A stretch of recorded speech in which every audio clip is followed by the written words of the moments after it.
programa Trilha Social, o programa que fala o bem, faz o bem, divulga o bem, convida, como sempre, você a fazer parte dessa grande ciranda do bem, fazendo o que você faz melhor. O que você faz melhor? Aquilo que você faz com amor, com carinho, aquilo que te movimenta. Porque na vida nós precisamos de ter um propósito. Qual é o seu propósito de vida? O que você faz como propósito de vida? Quando você acorda, você pensa em fazer o quê? O que te preenche? O que preenche a sua alma? Eu sei que estamos num momento de pandemia, estamos num momento de isolamento social, mas isso não significa que a vida parou. Para nós que estamos aqui, estamos vencendo o Covid, estamos vencendo todas essas dificuldades, nós temos que ter objetivos, nós temos que criar uma nova forma, nós estamos aprendendo uma nova forma, né? Uma nova maneira de experienciar a vida, estando dentro da nossa casa. Mas com todos os cuidados, nós podemos sim colocar os nossos objetivos, seguir em frente, podemos ajudar pessoas. Você pode ajudar pessoas até remotamente, através da sua rede social, colocando mensagens. Se você gosta de escrever poesia, se você gosta de falar, você gosta de contar histórias, se você gosta de ouvir, você pode ligar para os seus amigos, porque todos nós estamos precisando de um ouvido e de um ombro amigo, né? De alguém que possa nos ouvir, mas esteja preparado para ser propositivo, porque esse momento é um momento de proposições, de propostas para que a gente possa fazer diferente, nos adaptarmos a essa nova forma que nós estamos vivendo, mas de uma forma positiva, amorosa e que contribua com toda a sociedade. E como é que a gente contribui para toda a sociedade? A gente contribui também com a nossa cultura. A cultura de todos os países é o que divide, né? E é o que multiplica a nossa capacidade de olhar para o diferente, principalmente nas questões culturais. Um país ele é conhecido pela sua cultura, a gastronomia, que tipo de dança, de música, o que acontece naquele país culturalmente. E no Brasil, nós temos uma diversidade tão grande, algo que mexe com o nosso inconsciente coletivo. E falando em cultura, nós vamos falar da cultura lagoana. Hoje nós estamos recebendo uma pessoa que contribuiu muito para que a nossa cultura, a cultura lagoana, ela pudesse avançar aqui em Maceió principalmente e também por todos os municípios. Foi um divisor de águas, vamos dizer assim. Nós estamos recebendo Vinícius Palmeira, que é economista, ele é um produtor cultural e ele foi também secretário de Cultura do município. Passou 8 anos contribuindo com a cultura, a nossa cultura, fazendo com que a cultura pudesse ser movimentada, porque a cultura é profissão, todas as pessoas que fazem arte é uma profissão e elas precisam de ganhar dinheiro, elas precisam de dinheiro para movimentar isso. Mas como é que essas verbas poderiam chegar até aqui? Chegariam desde que chegam, né? Desde que também os nossos secretários de cultura se movimentem para ir buscar e fazer projetos, ter ideias e movimentar essa economia cultural que é tão necessária. Que alegria te receber aqui, Vinícius Palmeira, no nosso programa Trilha Social. Obrigado, Maristela, a alegria é minha. Acho interessante quando você fala da cultura e, ao mesmo tempo que você iniciava conversando sobre as questões das artes, né, e do profissionalismo do artista, você vai falando também da dimensão econômica da cultura, porque as pessoas precisam, são trabalhadores e precisam ganhar dinheiro para sobreviver. Todo mundo que trabalha, os trabalhadores da cultura não são diferentes, buscam renda, buscam o sustento de suas famílias. E a cultura, ela tem exatamente essas facetas, ela tem as chamadas 3 dimensões da cultura, né? O mundo das artes, que é a dimensão simbólica das expressões artísticas, do fazer cultural, né? Essa é uma dimensão importantíssima, essa é aquela que mais nos traz a visão, a memória, a mente. Quando a gente fala em cultura, a gente lembra de alguém dançando, cantando, né? Fazendo algum tipo de arte.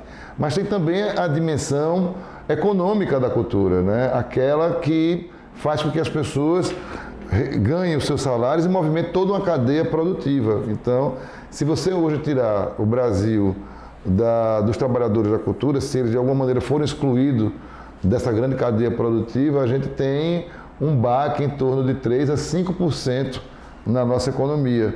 Já tão atávica as cadeias econômicas está hoje a cultura. Não se pode imaginar um Recife sem um carnaval, a Bahia. Não se pode imaginar o Brasil sem o samba, sem a feijoada, sem essas coisas que estão tão próprias de nós. Não se pode imaginar a Lagoa sem um guerreiro, não se pode imaginar sem o coco, sem a nossa música, sem o nosso folguedo, sem a nossa gastronomia tão rica.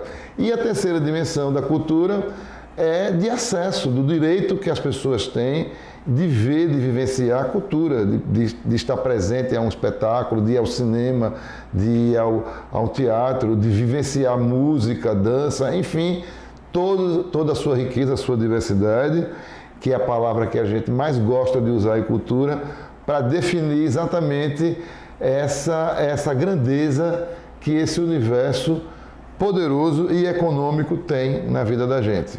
Obrigado aqui pelo convite. Olha, e a gente fica muito feliz, né? Porque quando a gente olha para trás, há 8 anos atrás, um pouco antes, as verbas que se recebia dentro da cultura para se fazer cultura no nosso estado ainda eram muito raras, né? E assim, quando você entrou, como é que foi esse desafio de ir buscar essa questão econômica e fomentar mais a cultura aqui em Alagoas? Porque foi um desafio. Sim, com certeza. Bom, primeiro uma questão de formação, né? Eu sou economista de formação e trabalhei no mundo privado durante um bom tempo na minha vida. Então, conheço o projeto, conheço a elaboração de projeto e sei que um projeto é preciso de recursos para ser executado. Como gestor, eu acredito que levei essa mentalidade para o curso da gestão, porque as verbas da cultura, o que é destinado à cultura, é sempre muito tímido. Isso com certeza está ligado à questão de má entendimento da própria cadeia produtiva onde a cultura está inserida. A partir da hora que o gestor, que o prefeito, governador, presidente, ministro, que seja, secretários, entenda que aportando recursos você gera mais recursos, né, a coisa talvez mude um pouco de figura. Mas ainda somos a cereja do bolo. Infelizmente ainda existe estamos sempre um pouco atrás nas gestões. Há um mau entendimento, muitas vezes, até do próprio trabalhador da cultura. Não é? Aquele sujeito cabeludo, com um aspecto mais alternativo, que tem um violão nas costas, ainda está muito associado à visão de vagabundagem, de gente que é preguiçosa, enfim, um equívoco absurdo, né? Porque a criatividade e as artes, ela não pode ter amarras semelhantes aos escritórios de contabilidade ou de engenharia, né? A maneira de fazer do artista, a maneira de tocar o seu ofício é diferente. E é justamente por isso que faz a diferença, porque a nossa sociedade, porque a arte faz com que a vida fique mais leve. Né? Quando você vai assistir um folguedo, quando você vai a um teatro, quando você vai ver uma pessoa cantar, tudo isso é aliviando a vida, né? Aliviando e vendo a arte, observando aquela pessoa, admirando aquele trabalho. E, por exemplo, na questão da música, como é que a gente pode imaginar a nossa vida sem música? A música marca a nossa vida, desde a infância, as cantigas de Niná, depois tem as músicas que marcam a nossa infância, o nosso namoro, o casamento, a festa, enfim, marcam momentos da nossa vida. Como é que a gente pode imaginar a vida sem cultura? Infelizmente, como você falou, Vinícius, eu acho que nós somos uma sociedade que não olha para a cultura como uma profissão. E o próprio, como também você colocou muito bem, que os próprios atores, né, da cultura, eles também não sabem, não estão preparados, eles não recebem capacitação. E uma coisa que eu percebi durante a sua gestão é que você fez questão de trazer também pessoas para ajudá-los a se capacitar para ir buscar os recursos necessários, porque não adiantava nada você, enquanto secretário, trazer o recurso e esse ator social da cultura não saber como buscar essa verba, porque tem toda uma tramitação, existem regras, impostos, enfim. Isso foi também algo que trouxe para você, trouxe para os nossos atores sociais da cultura uma visão mais ampliada. Sim, porque a gestão ela tem que ser estruturada sob bases sólidas. A missão do gestor, seja ele na cultura, na educação ou infraestrutura, é criar políticas para a sua área, linhas, programas, o norte que a gestão precisa ter para que ela venha a se desenvolver a contento. Até o próprio dinheiro, ele não pode chegar sem destino, ele não pode chegar sem propósito, porque ele deve ser alocado para ações que são objetivos da gestão. Então, é necessário que haja uma linha de desenvolvimento. No nosso caso, nós trabalhamos, primeiro, saneando toda a gestão, tornando ela possível de execução, sobretudo de recepção de recursos externos e de execução dos recursos que captamos. Então, nós criamos, por exemplo, no caso da Fundação Municipal de Ação Cultural, nós criamos o CPF da Cultura, que é o quê? Conselho, Plano Municipal de Cultura e Fundo Municipal de Cultura, que até hoje ainda se ajusta por conta, por exemplo, agora de uma Lei Aldir Blanc que chega trazendo 7 milhões de recursos para a cidade de Maceió. Não fosse essa estruturação feita, não seria possível absorver o recurso e dar plena execução a ele, né?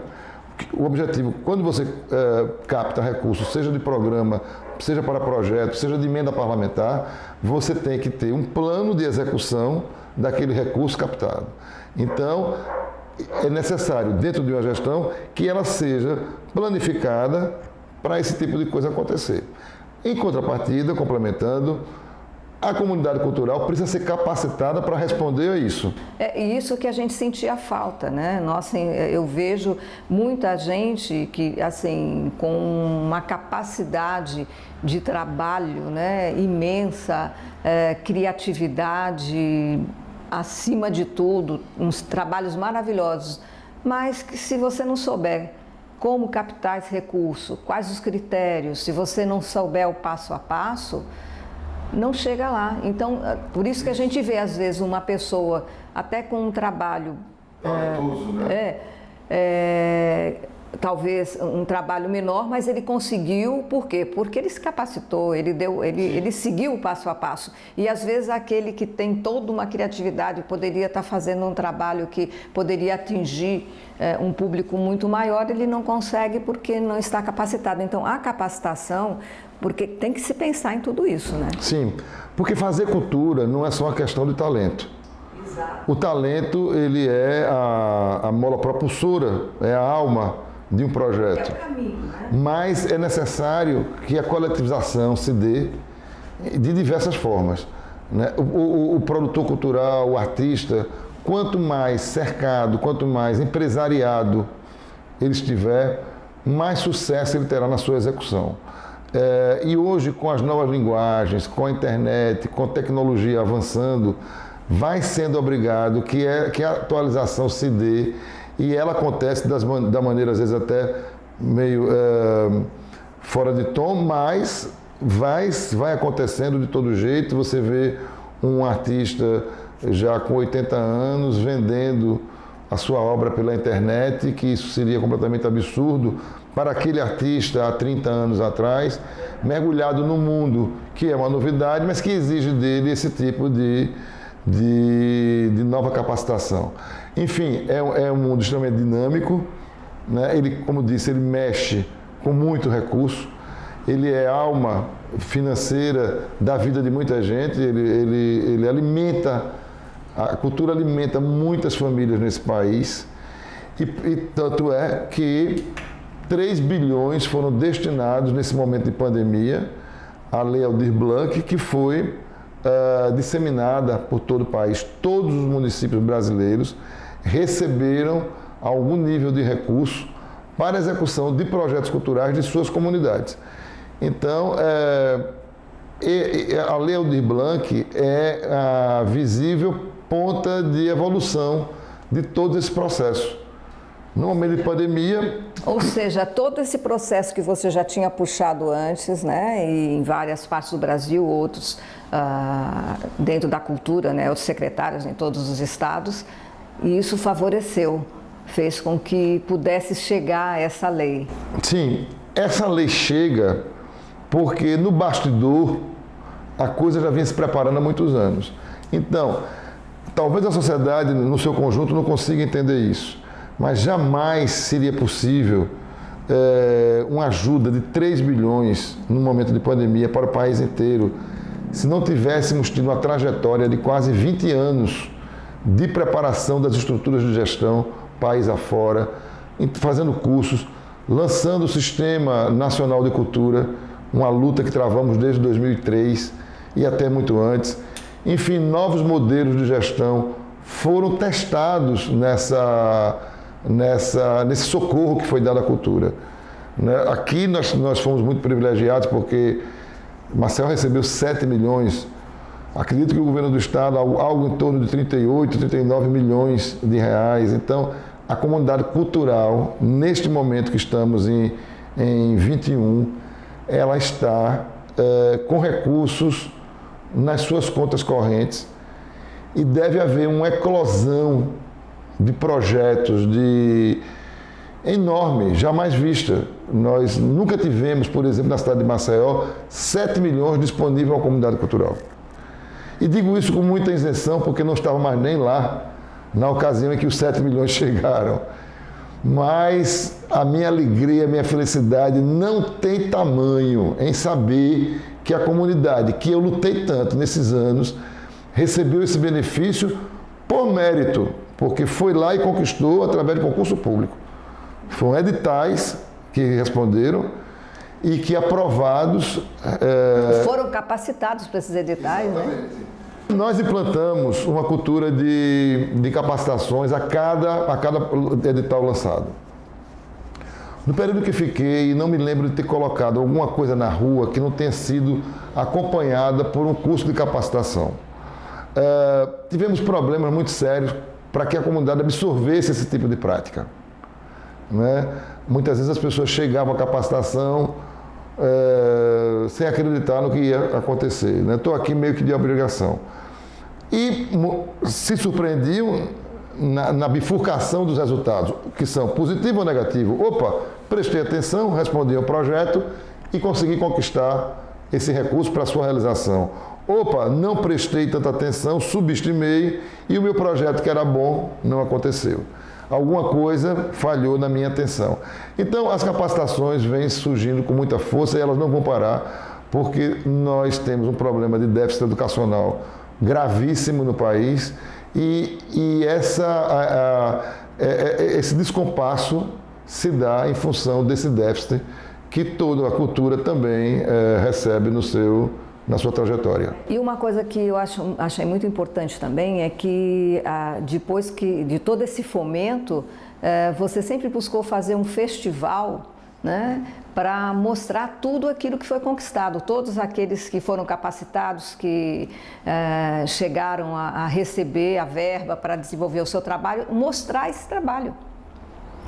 Porque, afinal de contas, é importante que até Alagoas, Maceió, que toda a comunidade pudesse usufruir de todos esses projetos que foram feitos, realizados aqui em Alagoas e que pudessem assistir, ver, saber o que aconteceu, se tornar visível. E um outro ponto que eu achei muito bom também que vocês utilizaram muito as escolas.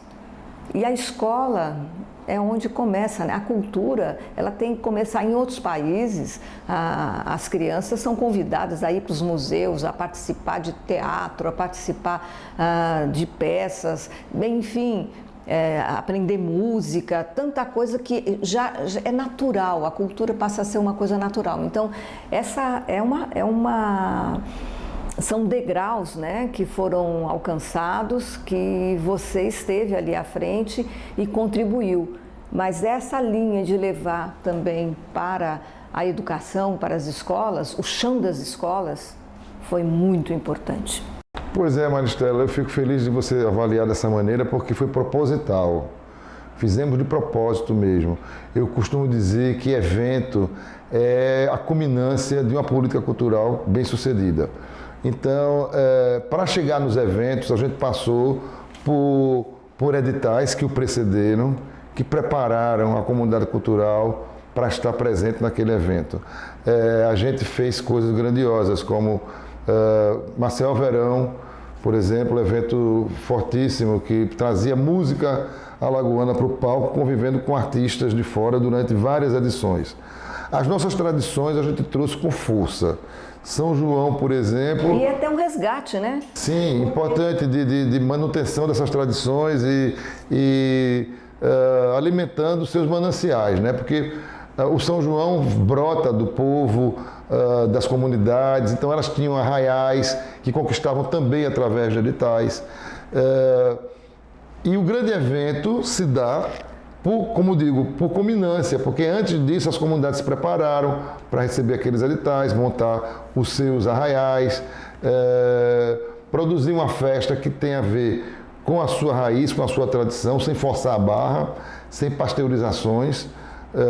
Logicamente, aí tínhamos um momento de grande culminância com uma praça central, com forrozeiros do Brasil inteiro, para o caso do São João. O Natal dos Fogueiros é um outro exemplo de culminância que antes precedida por editais com 108 grupos da cultura popular concorrendo e recebendo recursos que puderam fazer com que eles participassem de grandes cortejos e de apresentações em praça montada com gastronomia alagoana. Então, é um circuito que é por isso que eu digo que ele é a propósito.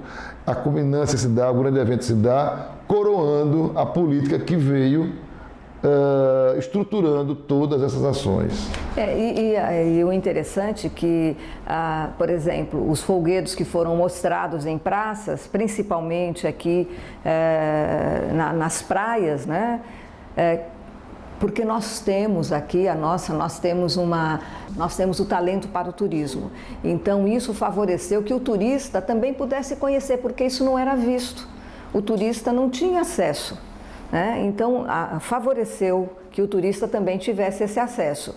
E isso fez toda a diferença. Todas as pessoas que estiveram aqui, que tiveram oportunidade de assistir um folguedo, de ver os forrozeiros, para eles eles levam isso como lembrança do nosso estado, né? E por essa vocação que nós temos do turismo, nós procuramos envelopar junto a eles produtos como os próprios folguedos para antecipar a temporada, por exemplo.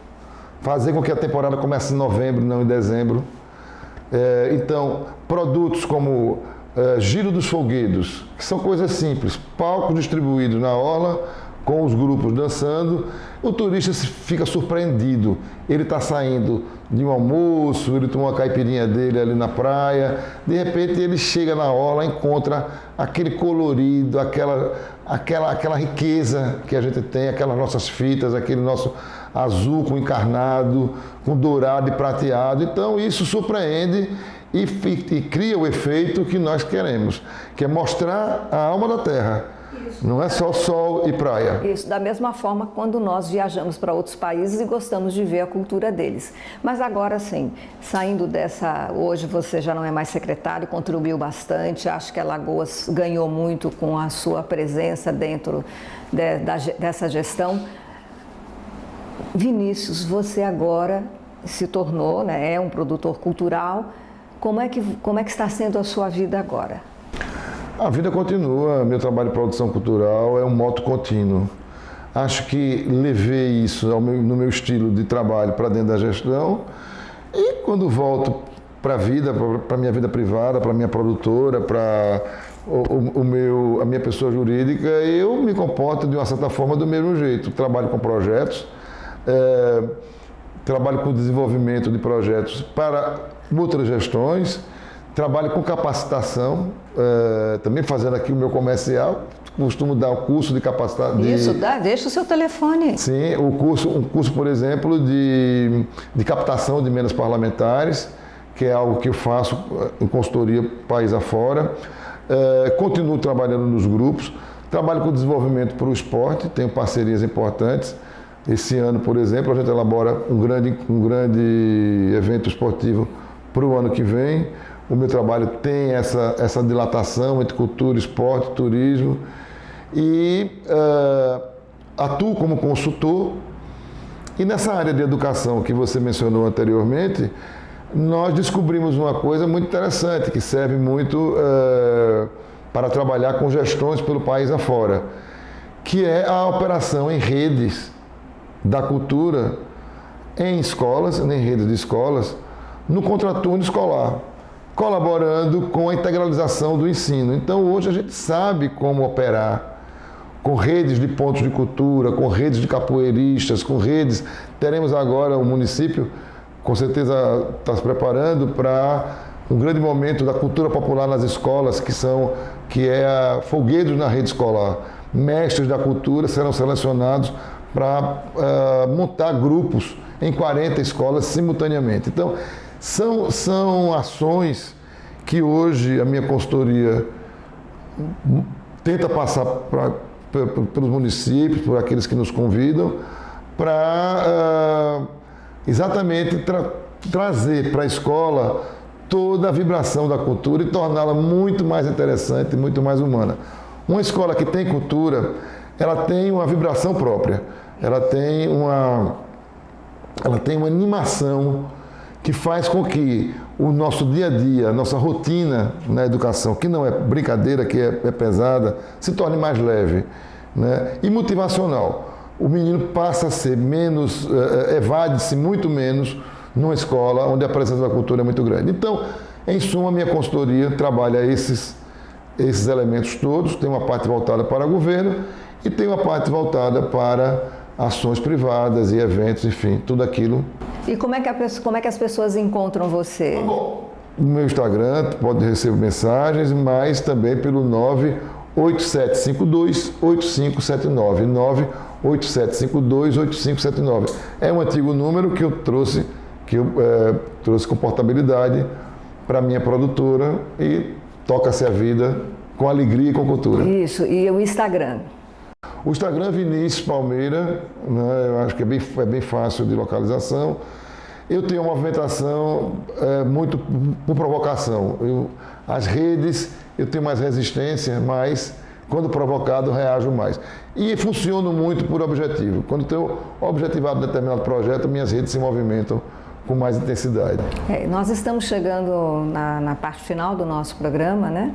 E eu gostaria muito que você fizesse suas considerações finais, deixasse uma mensagem para todo o nosso povo alagoano, né? E para todos aqueles que estão nos assistindo. Eu acho que a gente está em processo de se reinventar diante de algo que é bem superior a nós e que temos ainda uma série de limites. Nós estamos dentro de uma pandemia e nós não podemos ser resistentes aos cuidados que temos que ter para conviver dentro dela, superar todas as nossas debilidades e anseios e ser firme na esperança do amanhã.